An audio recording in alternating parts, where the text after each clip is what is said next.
एका क्षणी फुटण्याच्या स्थितीत आलेला महाराष्ट्र फडणवीसांच्या रणनीतीनं शांत झाला. मित्रांनो, राजकारणात हेच महत्त्वाचं असतं. फक्त आग विझवायची नाही, तर धूरही आटोक्यात ठेवायचा. आज विरोधक कितीही घोळ घालत असले तरी देवेंद्र फडणवीसांविरुद्ध मोठं वातावरण तयार होत नाही. कारण त्यांची क्रायसिस मॅनेजमेंट हीच त्यांची सर्वात मोठी ताकद आहे. म्हणून म्हणावं लागतं, फक्त मुख्यमंत्री नाही तर महाराष्ट्राचे चाणक्यही आहेत देवेंद्र फडणवीस. मित्रांनो, तुम्हाला काय वाटतं? फडणवीस खरंच चाणक्य ठरलेत का? कमेंटमध्ये कळवा. आणि हो, चॅनलला सबस्क्राईब करायला विसरू नका.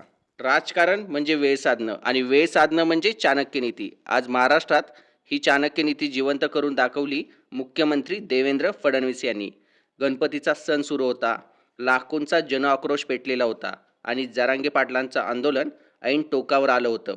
अशावेळी दोन मराठा उपमुख्यमंत्र्यांना पुढं केलं असतं तर आंदोलन आणखी पेटलं असतं. एकनाथ शिंदेंचा जी.आर. किती फायद्याचा यावर याआधीच प्रश्नचिन्ह उभारलं गेले. पण आज हा क्षण होता. ते पुढे आले आणि संपूर्ण आंदोलन हाताळण्याचा प्रयत्न सुरू केला. पहिल्या प्रयत्नात आंदोलन मिटवता येतं का त्यांनी पाहिलं.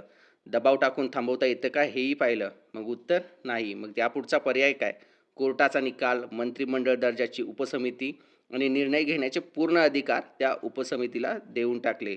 आणि हीच खरी आहे पॉवर पॉलिटिक्स. जारांगे पाटलांशी संवाद साधायला पाठवलेले तगडे चेहरे म्हणजे विखे पाटील असतील, जे अनुभवी व वजनदार नेते आहेत. त्याचप्रमाणे शिवेंद्रराजे भोसले हे सातार गादीचा आणि परंपरेचा चेहरा आहेत.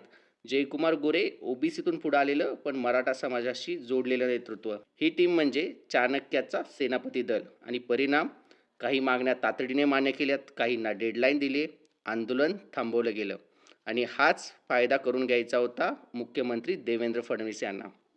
एका क्षणी अशी अवस्था झालेली की कोर्टाचा निकाल आलाय, पुढे गणपती विसर्जन आहे आणि अशा परिस्थितीमध्ये मुंबईमध्ये आंदोलकांचं असणं हे मुंबईच्या प्रशासकीय व्यवस्थापनाला भरपूर जड गेलं असतं आणि त्याचा तोटा मुख्यमंत्र्यांना आणि सरकारलाही झाला असता. एखादं आंदोलन, एखादं सरकार कंट्रोल करू शकत नसेल तर त्याचा सरकारच्या इमेजवर मोठा परिणाम होतो. आणि या सर्व गोष्टीतून वाचण्यासाठी देवेंद्र फडणवीस यांनी उपसमितीच्या मार्फत आंदोलनकर्त्यांच्या मागण्याही मान्य केल्या. आणि त्याच पद्धतीनं त्यांनी गणेश विसर्जनाच्या काळात मुंबई जी पूर्णपणे अडकलेली होती किंवा मुंबईच्या प्रशासनावर पूर्णपणे ताण निर्माण झालेला, तो ताणही हलका केला. यामध्ये आंदोलकही समाधानी दिसत आहेत आणि त्याच पद्धतीनं मुंबईकरही समाधानी आहेत. हीच आहे मुख्यमंत्री देवेंद्र फडणवीस यांची चाणक्य नीती. समाज असेल, मेट्रोपॉलिटन सिटीमधली लोकं असतील किंवा बाकी जातीतील नेते असतील, सर्वांना एकत्र करून, सर्वांना कंट्रोल करून ते पुढे जात आहेत. याचा फायदा त्यांना आगामी महत्त्वाकांक्षी राजकारणासाठी नक्कीच होईल असं वाटतंय.